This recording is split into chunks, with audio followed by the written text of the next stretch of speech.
سلام. ها انت اختي قلتي لي ما كتصدقش لك البيتزا، قلتي لي ندير معاك شي طريقه اللي تجيك بها البيتزا زوينه مقرمشه ورطبه في نفس الوقت وناجحه 100%. المهم الزلافه اللي غتعبري بها الفينو هي اللي غتعبري بها الفرص. انا درت زلافه ونص ديال الفينو ونص زلافه ديال الفرص. كندير واحد المعلقه ديال السكر، نص معلقه ديال الملحه، وكندير الخميره الفوريه تندير واحد المعلقه حيت الحال سخون ما تكثريش الخميره، وديري شويه ديال الزيت العود تقريبا واحد 4 كاس ديال الزيت، وشويه ديال الزعتر مطحون مع البازيليك مع الحبق. كنكون انا طحناهم ودايرهم في واحد القرعه وكنحطهم وقت ما بغيتهم كنستعملهم صافي. وبالماء دافي كنخلط العجينه وكنديرها كتعجن هكا في العجانه، تدلكيها مزيان مزيان مزيان. والعجينه خاصها تكون مرخوفه وتكون خفيفه، وهاد العجينه هادي راه حتى لاخر دقيقه ممكن تصاوبيها وتخدمي بها، يعني كتعجنيها نص ساعه كتبداي تخدمي بها، كتجي غزاله مفشفشه وبنينه بزاف. ردي عليا الخبر ملي تجربيها ان شاء الله وقولي لي كيفاش جاتك. صراحه الله ما كاين ما تقال فيها، يعني انجح وصفه ممكن تجربي ديال البيتزا.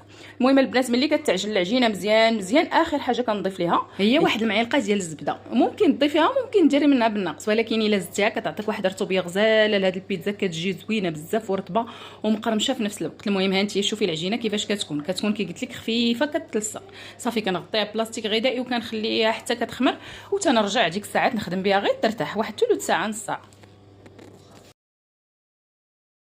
سلام البنات اللي كيسولوني على الصلصه ديال البيتزا كيفاش كتجينا بنينه، يعني فين كاين السر. السر راه ما كاين حتى في حاجه البنات، راه طريقه سهله ما تقووش عليها كثره المكونات راه تجيكم كتحمق. انا عندي هنا صلصه الطماطم، يا اما كتشدوا مطيشه كتكون حمراء مزيان كطيبوها واحد نص طيبه كطحنوها مزيان مزيان تولي على هذا الشكل، ولا كتاخذوا ديك الطماطم اللي كتكون جاهزه يعني تتكون في الكرتونه. كنزيد عليها انا الحبق. هذا الحبق هذا البنات راه ماشي شاريه، ولكن كنصاوبو كنجيب الحبق طري وكنغسلو مزيان كنيبسو كنديرو في هذه القريعه هذه اللي كتكون كتباع في هذا في لي سوبر مارشيات الكبار. كنشريها كتخوى كنعاود نبدا نعمر فيها. كندير البنات شويه ديال الحبق ها نتوما او البازيليك، كندير شويه ديال الملحه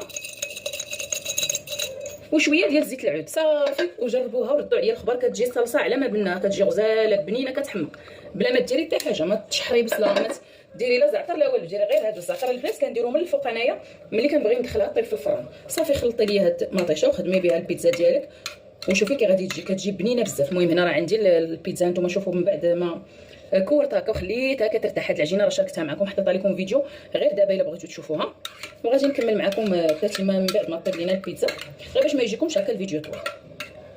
والبنات ما تنساوناش واحد القليب الفيديو بارطاجيوه باش يوصل اكبر عدد من الناس.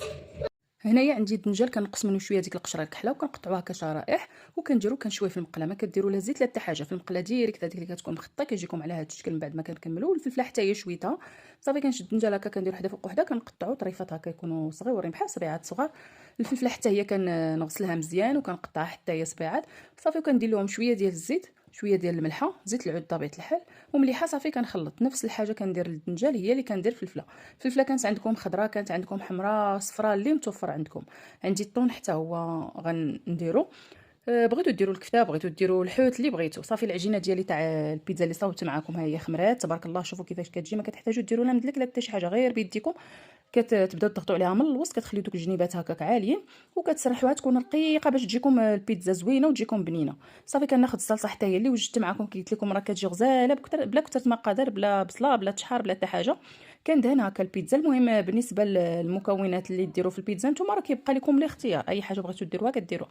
هنا واحد المكون اللي كيعطي واحد المذاق كيديكم لعالم اخر، واحد المذاق لذيذ بزاف هو البيستو. البيستو كندير هكا واحد شويه من بعد ما كندير الصلصه كندهن حتى بواحد المعلقه هكا ديال البيستو من الفوق.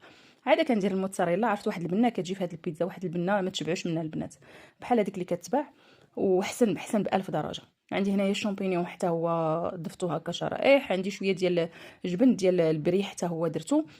شويه ديال الموتزاريلا حتى هي. المهم كي قلت لكم اللي متوفر عندكم ديروه، ماشي بالضروره نفس المكونات اللي درت انا. عندي هنايا شويه ديال الفلفله اللي صاوبنا. عندي الكبار حتى هو غندير هذاك الدنجال. غير البيستو ما كيبغيش بزاف ديال باش تبقى البنه ديالو ما تكثروش عليها هكا بحال هكا تقدروا ديروا غير هو والموتزاريلا وشويه ديال الشامبينيون وشويه الكبار صافي. الخضره ممكن ديروا حتى منها بالنقص كيجي غزال بزاف.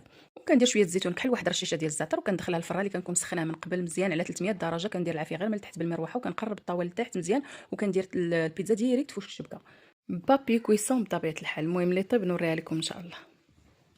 المهم اختي حتى البيتزا الاخرى حتى هي نفس الطريقه درت ليها. كندير الصلصه فوق العجينه كندير نص فيه البيستو والنص كنخليه غير عادي كندير فيه الطون صافي. وكندير حيت الطون ما كيجيش مع البيستو زوين صافي. وكندير الخضره ديك فلفله الدنجال من الفوق شويه ديال الشامبينيون كندير هذاك البري الموتزاريلا كنديرها في الوسط صافي كنديرها كطيب كما شفتي معايا في الفيديو اللي فات. وريتك الطريقه ديال الطيب باش تجيك البيتزا غزاله وتجيك بنينه بحال طايبه على العواد. كتبقى ديك الموتزاريلا سايحه ودايبه، دوك المكونات اللي درنا من الفوق كنتذوقوا ما كينشفوش لينا، فهمتوا؟ حيت بزاف البنات قالك كتنشف لهم ديك الموتزاريلا ملي كيديروها من الفوق. تبعوا غير الطريقه اللي عطيتكم الطياب وتشوفوا كيفاش غتجيكم كتحمق. هانتوما شوفوا معايا كيفاش كتبان الفرماج، كيفاش كيبان دايب من الفوق وكيجي بنين، كيجي بنين. حتى المكونات اللي درت فيها عطاو واحد المذاق غزال. البنات غير جربوها غادي تعجبكم بزاف. وما تنساوناش بواحد القليب الفيديو بارطاجيو مع الحباب والاصدقاء ديالكم باش تعمل فائده على الجميع ان شاء الله.